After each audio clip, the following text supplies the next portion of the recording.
देसपुर गांव में भोला नाम का एक किसान अपनी पत्नी और अपने 2 बच्चों के साथ रहता था।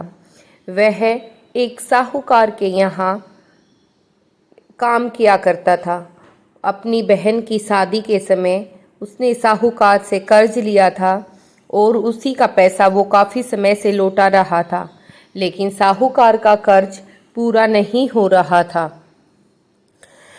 किसान खेतों में काम करके जितना भी पैसा कमाता, साहूकार सारा पैसा कर्ज के रूप में रख लेता और थोड़ा सा पैसा भोला को दे देता।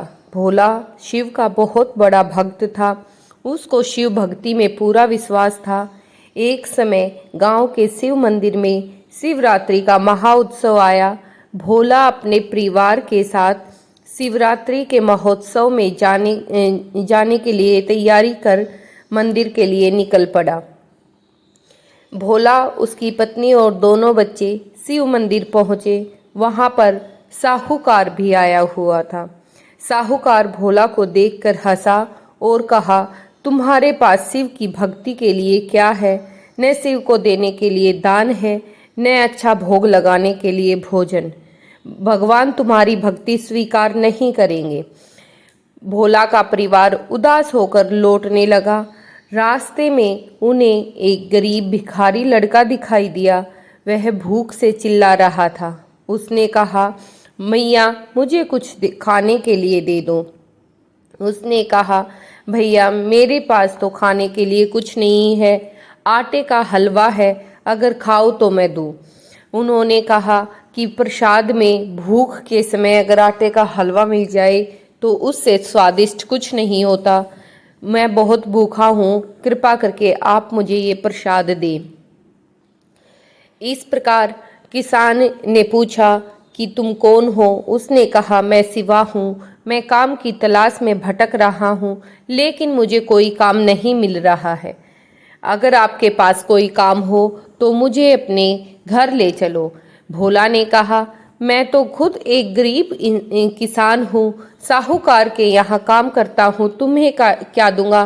भोला ने कहा कि मैं तो बस रहने के लिए जगह और खाना मिल जाए, वही बहुत बड़ी बात है। भोला को दया आई और शिवा को घर ले आया। शिवा बच्चों के साथ रहने लगा, घर का सारा काम करने लगा और सब बहुत खुश होते थे शिवा को देखकर।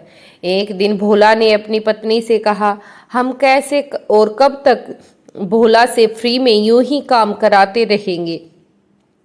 उसकी पत्नी ने कहा, अगर आपको सही लगे तो मैं बताऊं, आप शिवा को साहूकार के पास नौकरी पर रखवा दो, उससे वहां उसे काम के बदले में पगार मिलेगी। भोला शिवा को अपने साथ लेकर साहूकार के पास गया और साहूकार ने हामी भर दी। अब भोला और शिवा दोनों किसान के खेतों में काम करने लगे। दोनों सुबह से शाम तक काम करते और फिर शिवा को जो भी पगार मिलती वह उस पगार को भोला को दे देता संभाल कर रखने के लिए। भोला ने कई बार उसे कहा भी कि तुम अपना पैसा वापस ले लो, लेकिन शिवा कहता कि जब सही समय आएगा तब मैं ये पैसा ले लूँगा, अभी आप इन्हें कृपया करके रख लीजिए। ऐसे सुनकर भोला और शिवा दोनों काम करते रहे। एक दिन साहूकार ने भोला और शिवा को किसी काम के लिए दूसरे गांव में भेजा। जाते समय रास्ते में घना जंगल था और रात का समय हो गया था। तभी शिवा के कानों में भोला के कानों में शेर के दहाड़ने की आवाज़ आई और भोला डर गया। तभी शिवा ने कहा कि भोला, तुम तो शिव के बहुत बड़े भक्त हो और तुम क्यों डर रहे हो? तब उन्होंने कहा कि अब इस शेर से हम नहीं बच पाएंगे। तब शिवा ने कहा कि हमेशा भगवान अपने परम भक्त की सहायता के लिए आते हैं, तुम इस पेड़ पर चढ़ जाओ। लेकिन भोला ने कहा कि नहीं, मैं तुम्हें ऐसे छोड़कर पेड़ पर चढ़ूं, ये भी ठीक नहीं है। और इतना कहते ही शेर उनके सामने आ गया और भोला ने आंखें बंद कर ली और ओम नमः शिवाय, ओम नमः शिवाय बोलता रहा। और तभी शिवा भोला के आगे आकर खड़ा हुआ। शेर ने शिवा को काफी समय तक इस प्रकार शेर उन दोनों को देखकर चुपचाप बिना कुछ कहे अपने रास्ते पर वापस लौट गया। यह सारी घटना भोला बार बार सोच रहा था कि ये सब कैसे संभव है। सोचते सोचते पता नहीं कब नींद आ गई और जब वह सुबह उठा तो उसने शिवा को सब तरह खोजा। गांव वालों से पूछा, अपनी पत्नी और बच्चों से पूछा, लेकिन सब ने कहा कि नहीं, हमने तो आज शिवा को देखा ही नहीं है। तब वह किसान साहूकार के पास गया और उनसे पूछा कि आपके यहाँ शिवा आया था। तब साहूकार ने कहा कि हाँ, वह बहुत सुबह आया था और अपना हिसाब करके गया है। कह रहा था कि मैं अमरनाथ जा रहा हूँ।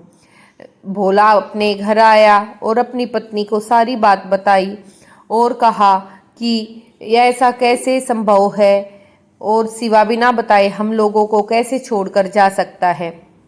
रात को जब भोला सोया तो उसके सौपन में भगवान शिव आए और भगवान शिव ने भोला से कहा कि उठो भोला, क्या तुमने मुझे नहीं पहचाना?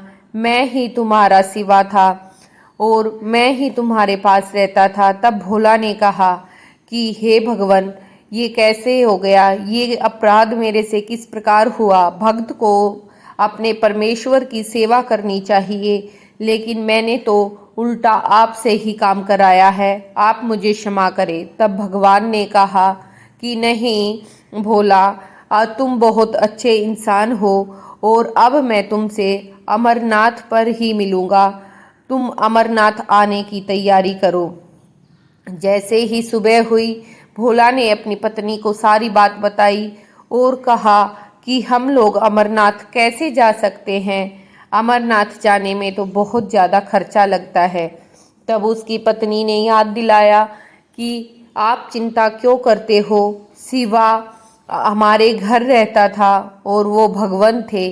और आपको अगर याद हो तो शिवा ने जो पगार के पैसे आपको दिए हैं वो उसने वापस नहीं लिए।